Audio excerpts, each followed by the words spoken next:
Lumière Kaboulo TV, Lumière Kaboulo TV, Lumière Kaboulo TV. Réflexion avec R9, Fabrice R9, Fabrice. Mobali Mateo,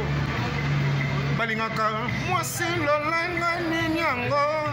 nengo salanga yeleki makasi. Kaboulo TV yo, Lumière Kaboulo, réflexion.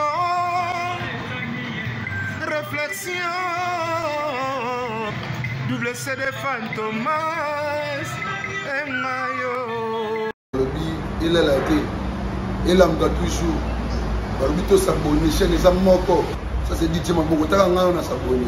Bon, donc, mon yango, YouTube, tout ça, on a moko gaga. Réflexion, trop bandé là. Réflexion. Réflexion, lumière, Kamboul. Yangwana, balai qui est ça la biso bien. Tous en ciment pour. Et ça la G. Bongo. Toujours. Réflexion, Lumière Kambolo TV. Chaîne Zamoko, vous s'abonnez, vous avez cité Lumière Kambolo TV. Bonjour, Nabiso Banso. Les alingan de Konabino, Nabingami na Kombo ya Kambulu. Na salaka na émission na chaîne télé Oye Bengami Réflexion. Chaque samedi na 19h30, beaucoup tabiso kuna na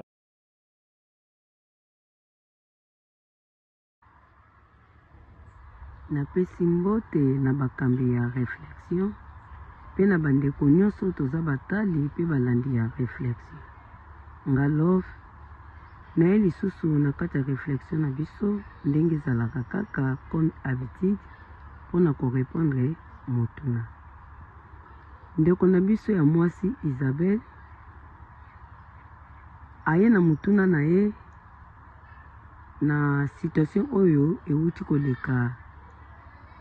na Afrique na mwasi oyo azalaki femme mariée mais akufi na chambre ya hôtel parce que makango nde mutu abomi ye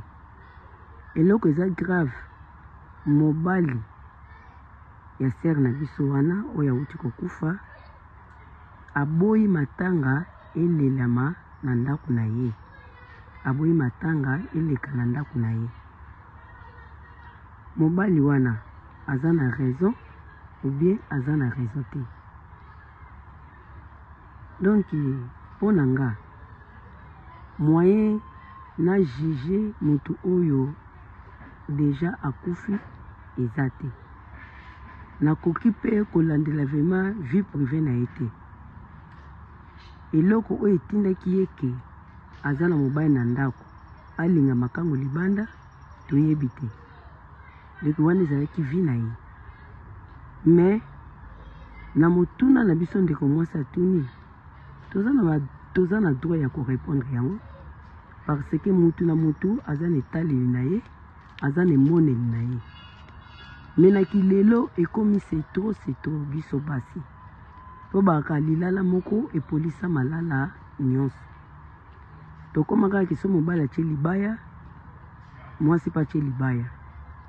donc mobali atie lwa na ye mwasi pa alingi atia lwa na ye mobali soki akeya triche mwasi pa alingi atriche mais eza faux eza deja falia eza falia na biso basi eza soni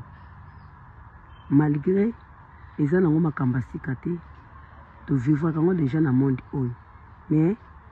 soki eloko abongo esalami ezalaka deja soni mpo na biso basi po azalaki deja mwasi moko oyo aza na ndako ya libala aza mpe na bana azokende kufa na chambre ya hotel makango mpe motu abomi ye donc eza fali ya makasi mais na réflexion oyo ya ngai soki mobali wana boyi matanga eleka na ndako na ye aza na raison parce que bible ekuti eloba na biso mobali obe mwasi na mobali bakokabwana kaka soki mwasi akwei na ekobo wana deja eza ekobo oyo mwasi wana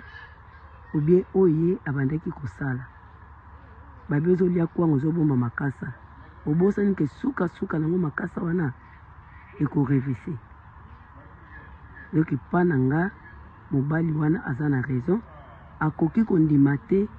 matanga ya mwasi wana obe ya mwasi na ye eleka na ndako parce que akufi liwa moko ya soni marié femme mariée ke kufa na chambre hôtel eza déjà soni na miso baboti eza soni na miso bakamaradi na ye ya mobali donc eza soni eza na bavoisin parce que ezali bembe moko kaka kebanda kolobela ngo mabe dotike mobali wana kondima matanga neleka na ndako na ye donc bakochola ye kochola bakobenga zoba bato bakoloba malamu ke famille ye moko mwasi bazwa responsabilité na bango bakunda ndeko na bango bazwa matanga wana bamema ngo epai na bango bakunda mepa ya mobali eza fali atanga moko pe soki nazalaki mobali nalingai kondima ngo te nazaka na mwa histoire ya moke tozalaki na voisin na biso moko bana ne mibale bakomaki bamiyibi apekisi comme teli ke mwana babandaki koboya kotika ke moyibi mokolo babomaka ye papa wana boyaki matanga eleka na ndako na ye parce que alobaki ke nga naza na mwana moyibi te nabokolaki mpe mwana moyibi te nabotaki mpe mwana moyibi te papa na boyaki mpo anini babandaki kopekisa mwana tika banzela oyo mwana bandaki koboya kotosa me mikolo babomaki ye mpo akendaki koyiba ebembe wana euta mbala moko salle de mort eke cimetière mpe bato bavanda te na lipangu ya tata wana sikoyo yo imagine kaka yo mobali mwasi bakende bome na chambre hotel oyamba matanga wana eleka na ndako na yo eza falia donc réflexion na ngai mwana mobali wana aza na raison oyo aboyi matanga ya mwasi na ye babomi na chambre hotel epai ya makango eleka na ndako na ye aza na raison yango nde eza réflexion na nga